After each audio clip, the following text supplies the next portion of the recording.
Nicole Whitlock with eCom Sellers Mastery, and this is part 2 of the creating your images, creating product images session. So in session 1, I talked through, I actually did a live walkthrough of how to create product images, and I gave you some examples on how to create those product images. And I found some on the fly by going directly into Amazon. So now what I want to do is just kind of go back over what are some things that you can be doing to create your product images, what tools you can be using, and how you can move forward with creating your own product images. So we talked about tools to clear your background. I clearly use Canva Pro and I also use Clipping Magic. They're both inexpensive or low cost. And there is an annual payment option on Canva Pro. So you may or may not want to look into that. The other tools that are listed here, only other one I've tried is Pixlr, but I've not tried any of the other ones. There is another tool that's not listed here, which is Bonanza Burner. So if you're an eBay seller, if you're a Bonanza seller, so you can use Bonanza Burner as long as you have a Bonanza selling account. So if you create a Bonanza selling account, you can use Bonanza Burner. And that is another tool that is very similar to Clipping Magic.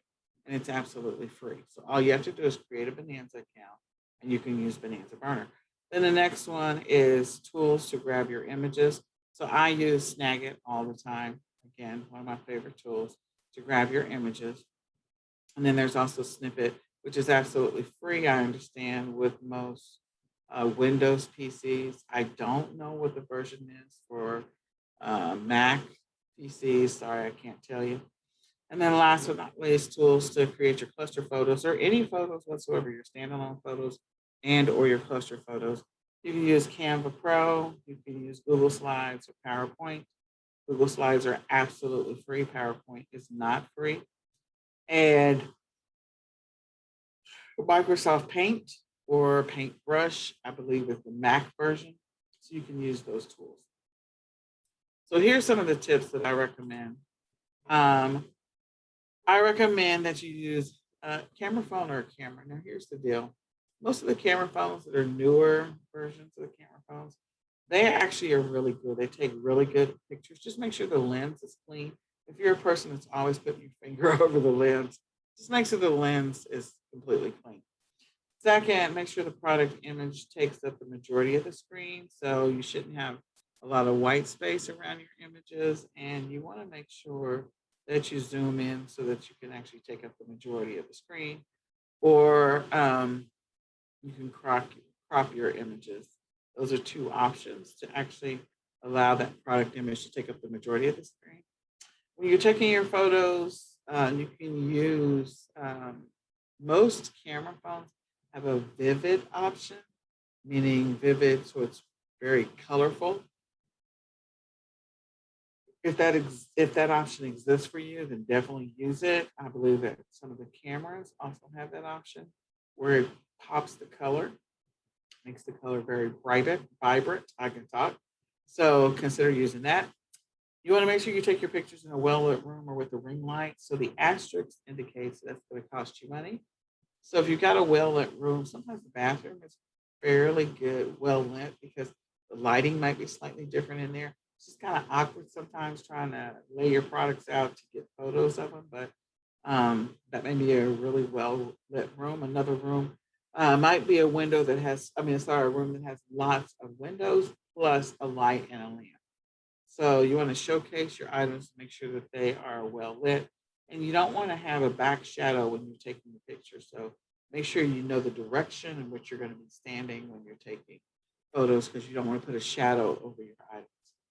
You want to use a white background for the majority of your photos. There are times where a white background does not make sense. So if you are selling a clear product or you are selling a product that is, white, then you might need a slightly different color background. I've seen some images that are on Amazon where the background is black instead of white, and that's because the product that they're selling is 100% white or it's clear. So you might want to consider that. I recommend using a white sheet or white presentation poster board. foam board, poster board, cardboard, all of those. And you can also use a photo box. A photo box is another option. There's a couple of different ones that were more than a couple of different ones out there, but you can use a photo box. So all the asterisks indicate that it's going to cost you some money. So you want to be prepared to spend some money. So a ring light, when you buy a ring light, you can get a smaller ring light. Just make sure that the ring light has a stand of some kind so that you can prop it up if you need the ring light. So make sure that when you're looking for ring lights, that you find something with a stand. It also is helpful that if that ring light has a place to hold the phone, so that way you can put the phone in the middle to take the pictures that you want.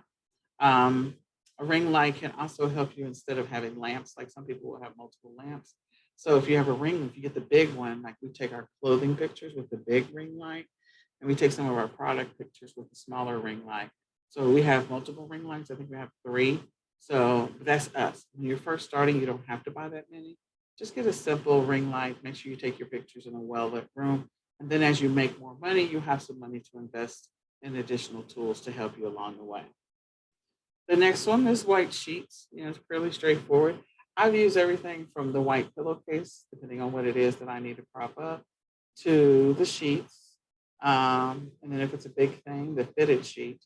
So you can use like those suspender snaps if you need to cover something so that you can use the white fitted sheet. But yeah, just iron out or put your white sheets in the dryer. Make sure you keep them clean all the time. So I kind of hide mine from my kids so that they don't put them on the bed. But figure out how you want to store the white sheets so it doesn't get dirty or dingy. And you may need to iron it out, or just again, you can use you can use iron it out, dry it with a dryer sheet or whatever. And you feel free to use, like I said, the pillowcase or the sheet itself. Sorry, I thought something was on me, so I have to pause for just a second. All right, then the next one is the poster board, presentation poster board. If you have kiddos, you've seen these. You can buy them at the Dollar Tree. The presentation poster board is white on the inside, it folds in. And they normally use that like for science projects, history projects, social studies projects, where they have to showcase some information or experiments. So you can buy that and use that as part of your solution when you're taking pictures. So you put the sheet at the bottom and then set up the poster board and then take the photo. And sometimes what I'll do is I'll drape a sheet even over this so that there's a seamless transition from the top of the poster board down to the bottom so that it all looks like it's all part of the same space. So you can drape a sheet over the front of it and have it hang down and place your item on the table where it's draped over the poster board. Then there's foam poster board, or you can get poster sheets. Again, depending on what type of pictures you need to take. Sometimes I will just use a regular poster board poster sheet. It's not thick, or you can use poster foam. You can buy the poster foam at the Dollar Tree. You can also buy the poster sheets at the Dollar Tree that are white, but they're also $1. If you decide you're going to get a photo box, you can get a small one or you can get a big one. And it all depends on your products. So you don't need a photo box. Some of the inexpensive ones or the smaller ones are very cheap. They're like $19.99 or fairly inexpensive, and they are small. They're easy to store. And you want to have a prop up so that you can take your pictures. Then you have the bigger photo boxes, and the bigger photo boxes are like this one. So I own this one. It is the Amazon Basics photo box. I think it's called Amazon Basics. So if you do a search on Amazon, you'll find the Amazon Basics photo box. It collapses down. It has a light on the inside. It has little vinyl sheet, I think, on the inside. You also have covering where you can put down the sides and take a picture from the top on the inside, so it's completely white on the inside. It's a great tool to use to be able to take pictures. So if, again, when you are into profit and you're making enough money and you feel like you need a photo box, go ahead and, purchase one of these. If you are not into profit, like using the poster board works, using a white sheet works, taking your pictures in a well lit room works. So all of those things work. You don't have to spend money from the get go. Long term, bigger picture, if this is what you're planning on doing long term, then you want to get to a place where you're taking that you get the tools that you need. So you take it up inside, maybe a photo box where it makes sense. Sometimes a sheet still makes sense. It depends on what type of product it is, how long it is, how big it is, all of that stuff. So I do want you to schedule your one-on-one 20-minute session. You can go to Calendly/eCom Sellers Academy, 20 minutes, and schedule your session so that, we can look at your listings and help you with advice and recommendations on any of the bundle listings that you create. And then I want to encourage you to grab the eCom Sellers Mastery Walmart training. The Walmart training, Walmart's a great platform to be able to sell bundles on because there's not a lot of competition over there right now. So multi-packs, bundles, great platform for that. Definitely check out the Walmart training. You go to www.ecomsellersmastery.com/order Walmart. And you can take 50% off of that training right now by typing in coupon code 50 off ESM. Grab that Walmart training, use it to your benefit along with the bundles training to make a lot of money in the e-commerce space. So, all right, that's all I got for you for right now. Thank you so much for being a part of eCom Sellers Mastery Bundles course. Goodbye for now.